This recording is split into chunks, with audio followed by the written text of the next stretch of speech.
باتیں جو بڑی اہم تھی ان کے اعتراضات میں کہ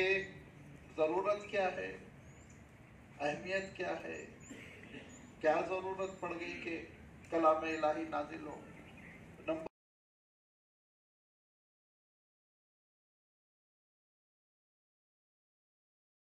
کی حقیقت کی جانب اشارہ فرمایا کہ اس کی قدر و قیمت کیا ہے یہ بھی تم کو اندازہ ہو جائے، اور کس اہتمام اور کس شان کے ساتھ یہ کتاب نازل ہو رہی ہے اس کا بھی تم کو اندازہ ہو جائے. چنانچہ ارشاد فرمایا انا انزلناہ فی لیلۃ القدر، ہم نے اس قرآن کو نازل کیا قدر والی رات میں. لفظ انزال انزلناہ، انزال کا جو مفہوم ہوتا ہے وہ ہوتا ہے بیک وقت کوئی چیز اتار دینا، ایک ہی مرحلے میں ایک ہی ٹائم میں کوئی پوری کی پوری چیز نازل کر دینا، یہ ہے لفظ انزال کا مفہوم. اور قرآن مجید بیک وقت پورا نازل نہیں ہوا ہے. قرآن مجید تو 23 سال کی مدت میں دھیرے دھیرے اللہ کے رسول صلی اللہ علیہ وسلم پر نازل ہوا، جس کی تفصیل ابھی میں آپ کی خدمت میں رکھوں گا. لیکن یہاں بھی اللہ تعالیٰ نے یہی ارشاد فرمایا انا انزلناہ، یہی ورب، یہی فعل اللہ تعالیٰ نے سورۃ البقرہ میں بھی اختیار فرمایا شہر رمضان الذی انزل فیہ القرآن، اور یہی ورب، یہی فعل آپ دیکھیں گے سورۃ الدخان میں بھی آیا ہے انا انزلناہ فی لیلۃ مبارکۃ انا کنا منذرین فیہا یفرق کل امر حکیم امرا من عندنا انا کنا مرسلین. یہ 3 مقامات ایسے ہیں جہاں خاص طور پر اللہ تعالیٰ تاکید فرما رہا ہے کہ ہم نے بیک وقت نازل کر دیا، یہ کلام بیک وقت نازل کر دیا. ان 3 مقامات کو سامنے رکھتے ہوئے جو حضرت عبداللہ ابن عباس رضی اللہ تعالیٰ عنہ نے وضاحت کی، جس کو امام نسائی اپنی سنن میں، امام حاکم اپنی مستدرک میں، امام بیہقی اپنی ایک خاص کتاب کتاب الاسماء والصفات ہے اس میں، اور بھی متعدد محدثین اپنی اپنی کتابوں میں، اور اس کی جڑ یا ایک خلاصہ سمجھ لیجیے بخاری شریف میں بھی ہے، جس میں حضرت عبداللہ ابن عباس رضی اللہ تعالیٰ عنہ روایت کرتے ہیں کہ دراصل قرآن مجید کا جو نزول ہوا 2 ٹائپ کا ہے، اس کو ہم یاد رکھیں.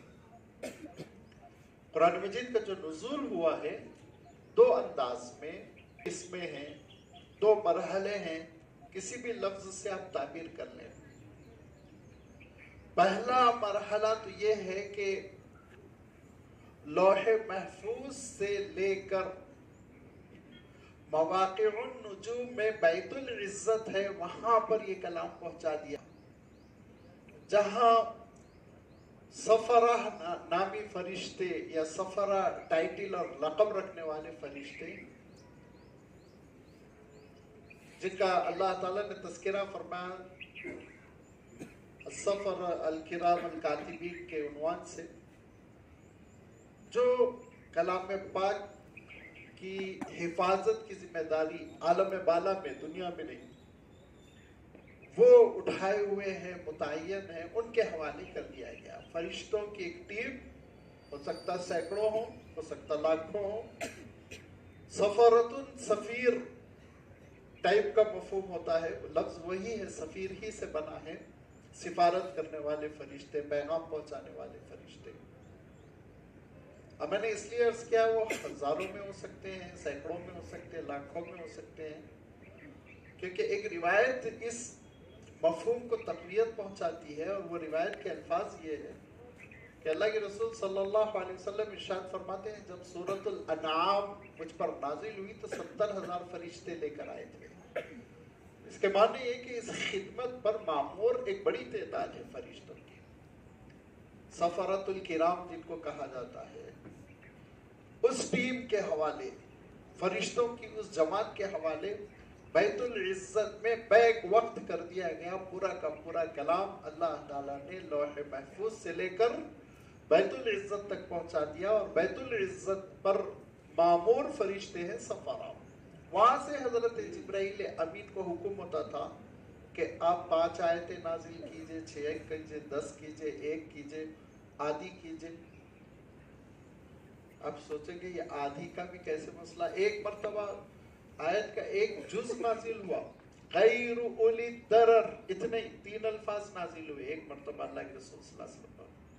سورۃ التوبہ کا جز ہے یہ، تو مقدار بڑھتی گھٹتی رہی، جیسے کہ ابھی ہم سورۃ العلق میں گزر چکا ہے، 5 آیتیں نازل ہوئی۔ سورۃ المؤمنون کی 10 آیتیں نازل ہوئی تھی بیک وقت، قد افلح المؤمنون الذین هم فی صلاتہم خاشعون والی سورت کی ابتدائی 10 آیتیں ایک وقت نازل ہوئی۔ بعض صورتیں ایسی ہیں کہ ایک آیت نازل ہوئی، بعض صورتیں ایسی پوری صورت بیک وقت نازل ہوئی۔ حالات کے مطابق یہ نزول ہوتا رہتا تھا۔ نزول کا پہلا مرحلہ وہ دراصل لوح محفوظ سے بیت العزت تک ہے۔ لوح محفوظ یہ اللہ تعالیٰ کی کرسی کے پاس ایک مقام ہے جس کے بارے میں ہم زیادہ کچھ نہیں کہہ سکتے، کیونکہ قرآن مجید نے بھی اس کی زیادہ تفصیل نہیں کی۔ ایک مقام ہے، ایک چیز ہے، ایک صحیفہ ہے،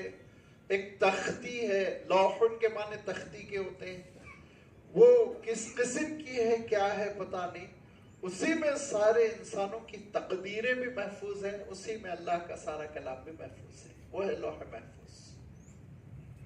لوح محفوظ سے یہ قرآن مجید جو روز اول سے محفوظ کر دیا گیا تھا، سیف کر دیا گیا تھا، وہ رمضان میں کسی تاریخ میں 17 رمضان، 23 رمضان، 25 رمضان، 27 رمضان اختلاف ہے اس میں، چونکہ قرآن پاک میں یا حدیث میں کلیئر تاریخ نہیں بتائی گئی، لیکن شہر رمضان الذی انزل فیہ القرآن کہہ دیا گیا۔ اور جیسے کہ میں نے عرض کیا انا انزلناہ فی لیلۃ مبارکۃ، بھی یہ کہہ دیا گیا کہ بابرکت رات تھی جس میں یہ قرآن مجید شفٹ کر دیا گیا، منتقل کر دیا گیا۔ اور یہ قرآن مجید لوح محفوظ سے جب بیت العزت تک منتقل کیا گیا، شفٹ کیا گیا، اور فرشتوں کی نگرانی میں اب یہ رکھ دیا گیا کہ اب یہاں سے پہنچانا ہے آپ صلی اللہ علیہ وسلم تک، تو یہ اس وقت کو اللہ تعالیٰ نے اتنا بابرکت بنایا، اتنا بابرکت بنایا کہ اس وقت کے اطراف کا جو مہینہ ہے اس مہینے کو بابرکت بنا دیا، رمضان المبارک، اور اس پوری رات کو برکت والا بنا دیا۔ اور اللہ تعالیٰ عظمت کو بیان کرنے کے لیے، اس کلام کی فضیلت کو ثابت کرنے کے لیے یہ بھی ارشاد فرمایا کہ اس کلام کے صدقے میں یہی رات ہے جس میں کہ قسمتوں کے فیصلے ہوتے ہیں۔ فیہا یفرق کل امر حکیم، ہر دانش مندی کا وہ فیصلہ جو اللہ کی جانب سے صادر ہو رہا ہے، وہ کب صادر ہوتا ہے، وہ کب بھیجا جاتا ہے، کب حوالے کیا جاتا ہے فرشتوں کے، اسی مبارک رات میں جس کو لیلۃ القدر کہتے ہیں۔ اور قدر کیوں کہتے ہیں انشاءاللہ اس کی وضاحت ابھی آنے والی ہے۔ تو اب اندازہ کیجئے کہ کلام کی اتنی فضیلت کے کلام کے اترنے کی وجہ سے وہ رات بابرکت ہو گئی، کلام کے نازل ہونے کی وجہ سے وہ مہینہ بابرکت ہو گیا، کلام کے نازل ہونے کی وجہ سے وہ مہینہ تقدیروں کی تبدیلی کا مہینہ ہو گیا، تقدیروں کی تبدیلی کی رات ہو گئی۔ یہ ہے کلام اللہ کی اہمیت، جس کو تم کہہ رہے ہو اس کی کیا ضرورت ہے، کیوں نازل ہو رہا ہے؟ ہم تو اچھی زندگی بسر کر رہے تھے، لٹریچر بھی تھا، پوئٹری بھی تھی، خطیب بھی تھے، جھگڑے بھی تھے، جگہ بھی تھی، تو اب یہ نیا کلام کیوں نازل ہو رہا ہے؟ بنی اسماعیل وہ امی تھے، امی کے معنی یہ کہ کتاب سے واقف نہیں تھے، ان کے درمیان نہ تورات پڑھی جاتی تھی نہ انجیل پڑھی جاتی تھی، ایک کا باہر کے عالم تھے جو آئے ہوئے تھے، ان کی کچھ شہرت تھی، ان کا ایک مقام تھا، اسکالر سمجھے جاتے تھے، لیکن ہمیں کوئی رواج نہیں تھا، علماء کی تعداد نہیں تھی جو تورات انجیل پڑھ کے تشریح کرتے ہوں، اس کے احکام کی رہنمائی کرتے ہوں، یہ رواج تھا ہی نہیں، وہ امی تھے پورے کے پورے، پورا جو جزیرت العرب ہے بشمول یمن کے، جزیرت العرب جب ہم کہتے ہیں تو آپ میپ اٹھا کر دیکھیے کہ پورا ایک بڑا حصہ ہے جس کے اطراف سمندر ہے، پورا گلف، جس میں یہ سب امارات وغیرہ آ جاتے ہیں، یمن آ جاتا ہے، اور جس میں سعودی عرب تو بیچوں بیچ ہے ہی، لہذا یہ پورا جو خطہ تھا یہ نابلد تھا اللہ کی کتابوں سے، شریعت سے، رسول سے۔ آخری رسول جو ان کے درمیان تھے وہ اسماعیل علیہ السلام تھے، اس کے بعد سے سلسلہ منقطع تھا، لہذا ان کو قرآن مجید کے نزول پہ بڑا تعجب تھا، بڑی حیرت تھی، ایک انوکھی سی بات لگ رہی تھی، بہت سمجھانا پڑ رہا تھا۔ تو اللہ تعالیٰ ارشاد فرماتا ہے کہ اس کتاب کے نزول کا جو پہلا مرحلہ تھا وہ خود بابرکت ہے، پوری کی پوری کتاب، پورا کا پورا کلام یہ لوح محفوظ سے لے کر بیت العزت میں رکھ دیا گیا۔ بیت العزت، اس کی تشریح کرتے ہوئے علماء نے فرمایا کہ یہ جو دنیا کا آسمان ہے اس کا قبلہ اور کعبہ ہے، اس میں جیسے ہمارے پاس بیت اللہ کی عمارت ہے، کعبۃ اللہ کی عمارت ہے، ایک جگہ ہے جس کی جانب ہم رخ کر کے نماز پڑھتے ہیں، ایسے ہی فرمایا کہ ہر آسمان پر ایک قبلہ ہے، اور آخری آسمان پر، 7ویں آسمان پر جو قبلہ ہے وہ البیت المعمور کہلاتا ہے، اور دنیا کے آسمان پر جو قبلہ ہے یا اللہ کا گھر ہے، خانہ خدا ہے، اس کو جو ہے بیت العزت کہتے ہیں۔ یہ کہاں ہے؟ مواقع النجوم میں ہے۔ مواقع النجوم کہاں ہے وہ آپ سائنسدانوں سے پوچھئے، آپ سائنسدانوں سے پوچھئے مواقع النجوم کہاں ہے۔ اس کی ایک میں موٹی سی تشریح کر دیتا ہوں کیونکہ سبجیکٹ بڑا لطیف ہے، دقیق ہے، کہ اگر کوئی آپ کی اس کائنات سے سفر کر کے باہر نکلنا چاہے، جو ابھی تک ممکن نہیں ہے، کوئی ایسی راکٹ ایجاد ہو جائے جو روشنی کی سپیڈ سے چلتی ہو اور اس میں کوئی بیٹھ کے لاکھوں سال کا سفر کرے اور پھر یہ آپ کی پوری کائنات جو ہے اس سے باہر نکل جائے اور دور چلا جائے، تو اس کو ایسے نظر آئے گا جیسے چمکتا ہوا مکڑی کا جالا، چمکتا ہوا مکڑی کا جالا، اس میں گیلیکسیز ہوں گے، اس میں یہ پورے کلاسٹرز ہوں گے، یہ پورے ستارے ہوں گے، یہ پورے سورج ہوں گے، ساری چیزیں دور سے ایسے نظر آئیں گی جیسے مکڑی کا جالا ہے، اس پہ لائٹ ماری جا رہی ہے، وہ چمک رہا ہے۔ کیوں ایسے نظر آئے گا؟ کیونکہ ہر ستارے کا آربٹ ہے جس پہ کہ وہ دوڑتا ہے، وہ ہم کو یہاں سے سمجھ میں نہیں آتا، لیکن وہ اس ٹائپ کے اگر کیمرے ہوں تو وہ تصویر لے کر آئیں گے، کیونکہ اب تک جو تصویریں بنائی جاتی ہیں وہ خیالی ہے، امیج ہے جو بنائے جاتے ہیں، سائنس کی کتابوں میں آپ کو نظر آ جائیں گے وہ۔ یہ جو منتہا ہے اسی کو سدرۃ المنتہا کہا گیا، جیسے کہ بیری کے درخت میں بیر چمک رہے ہوں، دور سے وہ ایسے نظر آئے گا، ایسے جیسے ایک درخت ہے اور اس میں بیر گول گول گول گول لگے ہوئے ہوں اور دھوپ میں وہ چمک رہے ہوں، ایسے ہی یہ ہماری پوری یونیورس اور یہ جو کائنات ہے ویسے دور سے نظر آتی ہے۔ اور جہاں آغاز ہوتا ہے، جہاں سے آغاز ہوتا ہے اس کا، جہاں سے باہر سے کوئی داخل ہوگا تو جہاں سے داخل ہوگا اس کو مواقع النجوم کہا گیا ہے، ستاروں کی قیام گاہیں، ترجمہ آپ آسان الفاظ میں کر سکتے ہیں۔ خیالی طور پر سائنسدانوں نے کیا کیا؟ کیٹلاگ بنایا ہے، برائٹ اسٹارز کیٹلاگ کہتے ہیں۔ برائٹ اسٹار، برائٹ کیوں لگایا لفظ انہوں نے؟ برائٹ اس لیے لگایا